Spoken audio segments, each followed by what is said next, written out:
سورة الفاتحة مكية. أعوذ بالله من الشيطان الرجيم. بسم الله الرحمن الرحيم.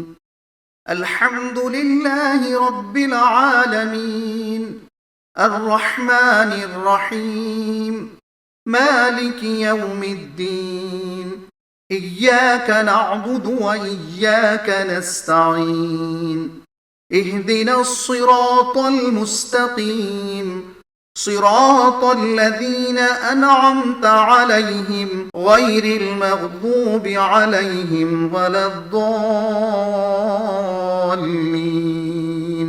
سورۃ الفاتحہ مکی ہے۔ اس میں قرآن مجید کی تمہید بتائی گئی ہے۔ سورہ فاتحہ ایک دعا ہے جو اللہ تعالیٰ نے انسان کو سکھلائی ہے اور بتلایا ہے کہ اللہ تعالیٰ سے مانگنے کی سب سے اہم اور جامع دعا صراط مستقیم پر ہدایت ہے، یعنی وہ صحیح طریقۂ زندگی جس پر چل کر انسان فلاح دارین یعنی دین و دنیا کی فلاح حاصل کر سکے۔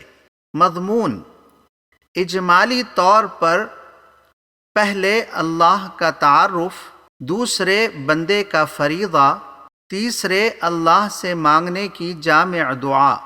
مطلب اللہ کا تعارف، اللہ وہ یکتا ہستی ہے جو سارے صفات کمال سے متصف ہے، ساری کائنات کا پالنہار اور مالک اور نگہبان ہے۔ وہ اپنی مخلوق پر بڑا مہربان ہے، جسے جس غرض کے لیے پیدا فرمایا ہے اس کا داعیہ اس کے اندر رکھ دیا ہے، اور اس کی تکمیل اور حفاظت کے وسائل بھی مہیا کر دیے ہیں۔ انسان کو اشرف المخلوقات بنا کر اس کو عقل و تمیز سے نوازا اور ارادہ و عمل کی آزادی بخشی، اپنے رسولوں اور کتابوں کے ذریعے اس کو زندگی کے اس سیدھے راستے کی رہنمائی بھی فرما دی جس پر چل کر انسان اس کے انعامات کا مستحق ہو سکتا ہے۔ وہ اپنے فرمانبردار بندوں پر نہایت رحم کرنے والا بھی ہے کہ جب کوئی بندہ اپنے قصور پر نادم ہو کر اس کی طرف رجوع کرتا ہے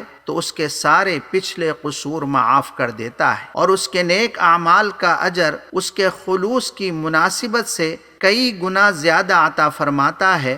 وہ بڑا حکمت والا، منصف اور با اختیار سزا و جزا دینے والا ہے کہ جس کے آخری فیصلے کو کوئی بدل نہیں سکتا۔ اس دنیا کو جو انسان کی آزمائش گاہ بنائی گئی ہے ایک روز ختم کر دے گا، جس کا علم اس کے سوا کسی کو نہیں ہے، اور پھر اثر نو سب انسانوں کو دوبارہ زندہ کر کے ہر شخص کے اعمال کا خود ہی حساب لے گا، اگرچہ کہ وہ ہر شخص کے اعمال سے بذات خود واقف ہے۔ اس کے باوجود انصاف کے قاعدے کے موافق ہر شخص کا نام اعمال جس کو اس کے مقررہ فرشتوں نے دنیا میں ریکارڈ کیا ہوگا اس کے ہاتھ میں دے گا۔ جن جن اعضاء سے انسان نے اس کی نافرمانی کی ہوگی وہ اعضاء خود اس کے حکم پر گواہی دیں گے۔ وہ دن ایسا سخت ہوگا کہ کوئی کسی کے کام نہ آ سکے گا۔